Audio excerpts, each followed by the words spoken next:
Right breaking చూస్తున్నాం. AP deputy CM Pawan Kalyan కాన్వాయ్కు స్వల్ప ప్రమాదం చోటు చేసుకుంది.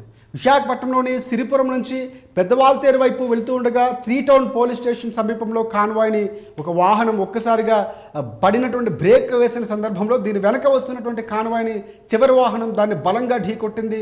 సో ఈ ప్రమాదానికి సంబంధించినటువంటి అంశాలు బయటకు వచ్చాయి. సో ఈ ఘటనలో వాహనం ముందు భాగం స్వల్పంగా దెబ్బతిన్నప్పటికీ ఎవరికి ఎలాంటి గాయాలు కాకపోవడంతో అందరూ అధికారులు కానీ సిబ్బంది కానీ ఊపిరి పీల్చుకున్నారు. ఇదిలా ఉంటే ఈ ప్రమాదం జరిగినటువంటి సమయంలో పవన్ కళ్యాణ్ కాన్వాయ్లో లేకపోవడం కూడా గమనార్హంగా తెలుస్తుంది. ఆయన్ను పికప్ చేసుకోవడానికి రాడిసన్ బ్లూ హోటల్లో అలాగే కాన్వాయ్కి వెళుతుండేటువంటి ఆ సందర్భంలో ఆయన తీసుకురావడానికి వెళ్తున్నటువంటి సందర్భంలో ఈ ఘటన చోటు చేసుకుంది. ప్రమాద సమాచారం అందుకున్నటువంటి వెంటనే పోలీసులు ఘటనా స్థలానికి చేరుకుని దర్యాప్తు చేపట్టారు. మధ్యాహ్న భోజన అధికారిక కార్యక్రమాలకు సంబంధించి హాజరయ్యేందుకు ఆయన విశాఖకు వచ్చినట్లు తెలుస్తోంది.